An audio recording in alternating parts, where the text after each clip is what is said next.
Hello guys, and welcome back to another cold episode. On today's episode, we're taking a look at the best lore in Yu-Gi-Oh! Cards. Not the lore of the actual Yu-Gi-Oh! Anime, but more specifically the lore that is told to us via the cards and the story throughout those cards. We have quite a few bits of lore in Yu-Gi-Oh! There's obviously some major storylines like the Albaz and the Diabell Star, but there are some other ones as well, and we're going to talk about all of those and rank them. I think half of these are technically just dual terminal. I'm not going to lie. I think 1, 2, 3, 4 of these are all dual terminal. I could be wrong. I know this one is dual terminal because that's Gleefort. I know this one's also dual terminal because Shadal. I'm pretty sure this is Ally of Justice, and I'm pretty sure this is Mist Valley, all of which are technically dual terminal. That being said, they are all different arcs, which we will talk about.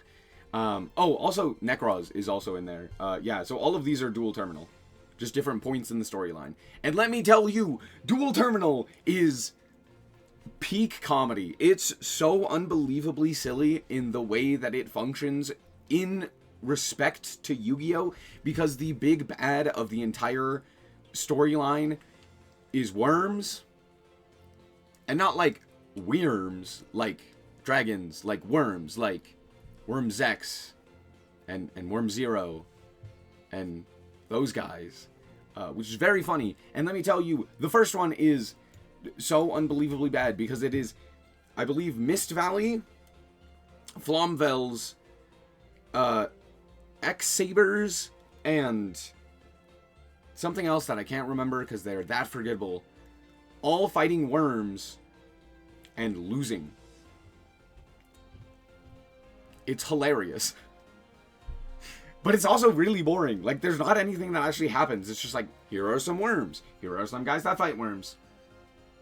That's it. Nothing happens.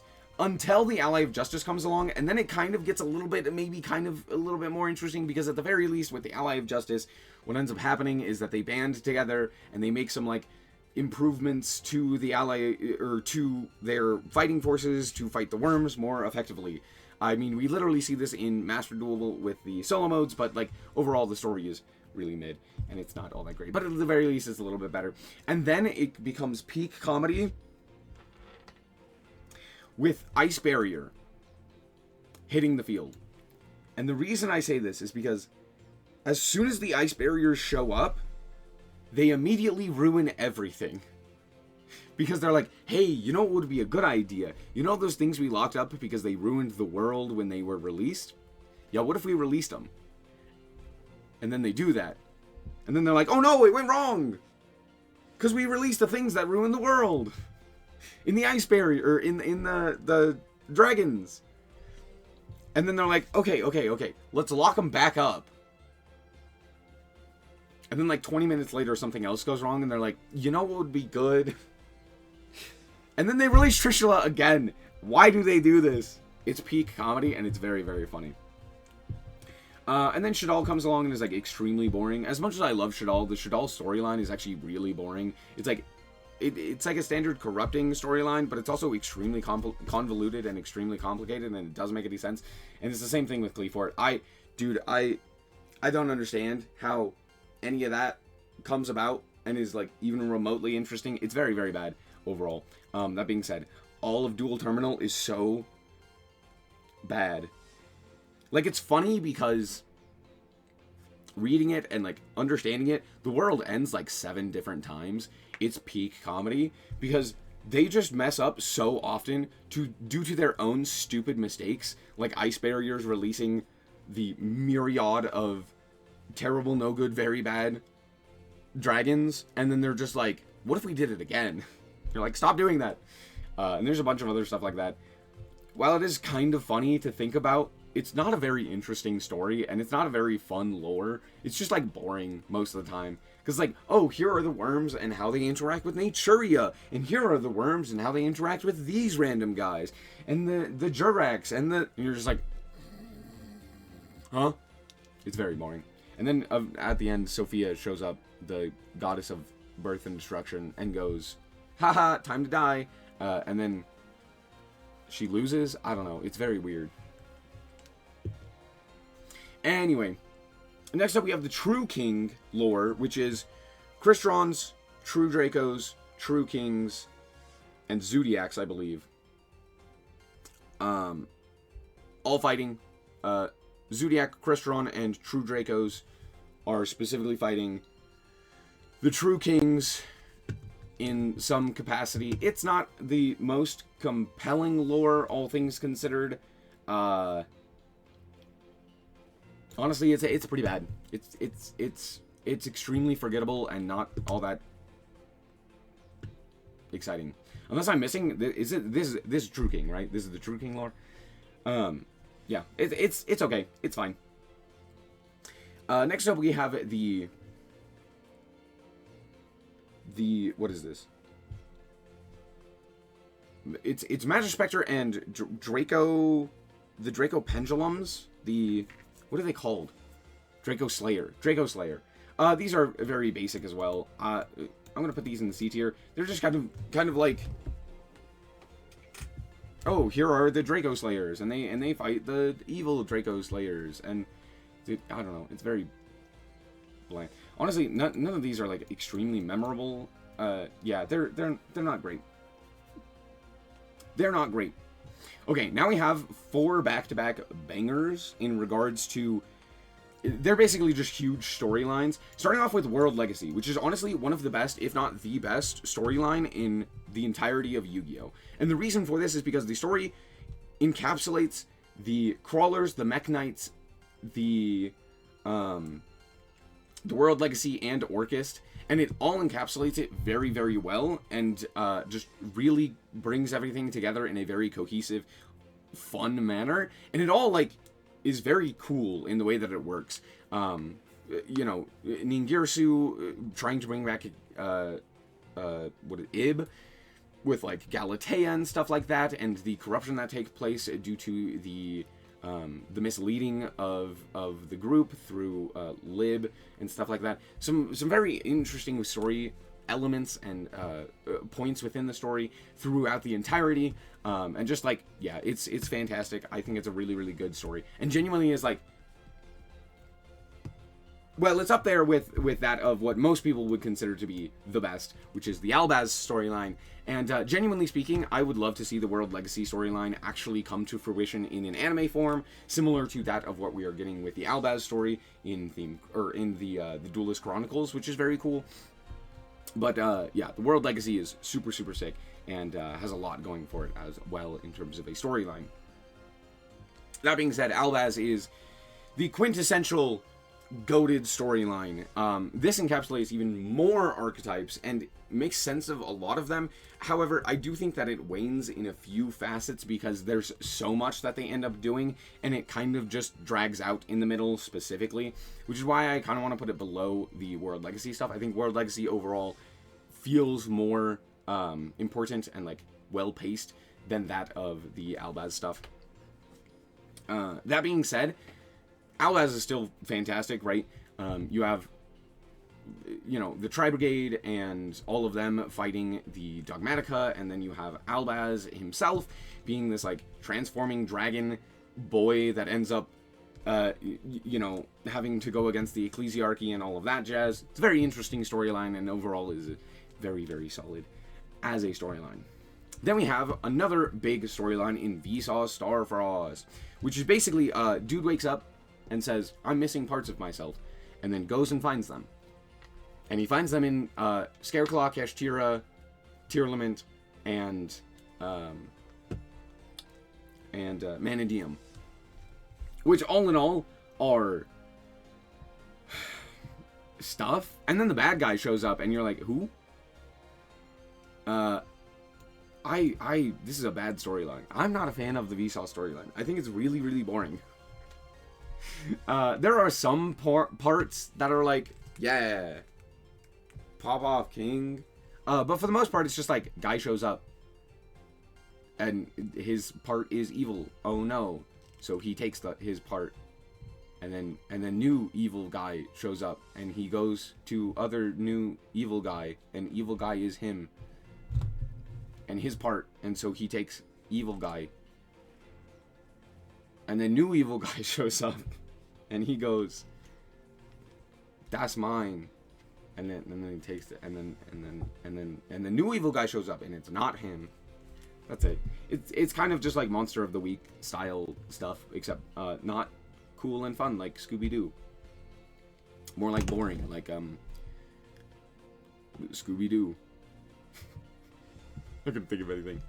Next up, we have the Diabell lore, which is Diabells and Snake Eyes and White Forest and Azmina, which again is pretty much S tier. This storyline is very, very cool. It starts out in kind of the middle of the story with Diabellstar finding and capturing Poplar and kind of interacting with the Snake Eye stuff, and then it kind of shoots back in time with the White Forest stuff and shows us the beginning of how both the Diabells and Diabellstar came to be, and how they used to be friends and all of that jazz, and how they grew apart. And then it ends with like the Azmina White Forest stuff coming to fruition with the big fight of the Diabellstar and Diabells, and goblins are in there as well. But for the most part, it is a very interesting story overall, with some very interesting notes, like with the corruption of the Azmina for Diabells and all of that jazz, and the way that Poplar can grow into Snake Eye Diabellstar and all of that stuff, and how like the actual magic of the world works in and of itself. So I think it's fairly good. I'm also going to move Vsauce up one. I think it's just significantly better than Dual Terminal, but not by much. Anyway, moving on. Next up, we have the Sangan story, which is one of the most fun stories in all of Yu-Gi-Oh! It's such a simple story, but it is very fun. Basically, Sangan gets on the wrong bus. That's it. He gets on the wrong bus. And he gets paired with Graceful Charity and ends up in jail with, like, Witch of the Black Forest and stuff like that. It's a very silly storyline, but it is very fun and very simple. And it's very cute as well. So yeah, there you go. I like him. He's pretty cool. Next up, we have the Fallen Angel storyline, or the Dark Lord storyline, which I think is very good as well. Probably S tier as well, now that I'm thinking about it. This one is a very cool storyline, all things considered, but it's also very simple in its execution. It's basically this angel, I guess, or like stewardess to God, ends up, taking many of the forbidden scriptures, dresses, etc., right? All of those forbidden cards. She keeps taking them and getting reprimanded by God. And eventually, God casts her out, and she becomes a fallen angel. Similar to that of all of the Dark Lords, which I believe are encapsulated in this as well. And then eventually, it's just the Dark Lords. Actually, I'm lying to you, it's not too interesting, but it is a very cool storyline nonetheless. I'm gonna put it in A tier. Yeah, she eventually like tries to fight back against God, and God said no. That's basically what happens, but it is very interesting and a kind of funny storyline, all things considered. Next up, we have the Dark Worlds, which are really boring. They're just like, what if we were Dark Worlds? What if we wanted to rule the world as evil fiends? It's a very boring storyline. There's not a whole lot to talk about there. That being said, the Charmers are a little bit more interesting. I could be wrong about the Dark Worlds, but I don't remember anything of note with them. They're not that great. Anyway, the Charmers are kind of more interesting. They're like magical girls, except for the fact that they all have pets, little pets that they take along with them, and they're all like Earth, Wind, and Fire and stuff like that. But for the most part, they're pretty simple in their adventures, but that's what makes it so fun. Then we have the Giga Gigo storyline, which is actually very good, all things considered, because it's basically the story of this Giga, and he teams up with like a bunch of classic Yu-Gi-Oh characters, like Marauding Captain and what have you, to fight a bunch of other Yu-Gi-Oh characters and stuff like that. And he shows up in a whole bunch of different artworks in a wide-ranging story of basically like his journey. And eventually, I believe he becomes Giga Gigo, the like big guy. So there's that. It's pretty cool. The Buster Blader storyline, as much as people enjoy it, it's not actually all that interesting of a storyline. It's basically, guy kills dragons for a living. One dragon, he doesn't kill, because he likes it, because it's a baby. So he takes care of it, and then baby dies anyway. And then he's sad. That's kind of it. It's a little bit more than that, but it's not really. It's pretty simple. The Die Greffer storyline is fantastic. It's very silly. It's basically just Die, like, dimension hopping and being like, what is happening? Pretty much every single time. And then he gets corrupted, and it's very funny. Next up, we have the Dark Ruler storyline, aka Dark Ruler Hades, which is basically just like a bunch of evil, well, an evil guy basically getting his comeuppance after, you know, making some shady deals and stuff like that. But for the most part, it's not too compelling of a storyline. It's pretty bland. It's pretty basic. But at the very least, it is like something of note. Then we have the Live Twin storyline, which is actually pretty cool of a story in and of itself, because the Live Twins are basically VTubers who also moonlight as jewel thieves, which is very interesting. But there's also another set of VTubers who are better than them, who are like trying to catch the jewel thieves as well. It's very funny and it's very silly, and it's like peak anime Yu-Gi-Oh-esque style. But overall, like, it's not too crazy of a story. It's not like this like in-depth story, but it is a very silly like set of cards, and it works very, very well. Then we have maybe the most goated of all goated storylines in the bones, or the white, as in the you know, ghouls, which is basically this guy and his family, or the Skull Servant, I should say, and his family trying to go on vacation and trying to relax and getting stopped by a myriad of different things, such as like there can be only one, so they get stopped at like the airport, such as you know, there's like white baking, where he ends up just baking some baked potatoes.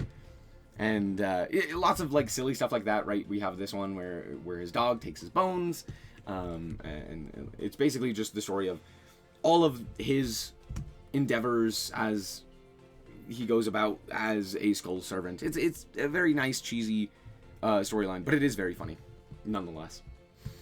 Next up, we have the Magical Scientist storyline, which is basically the Magical Scientist is bad at science. So much so that eventually he decides, you know what would be better than being a magical scientist? What if I made ramen? So eventually he just makes ramen.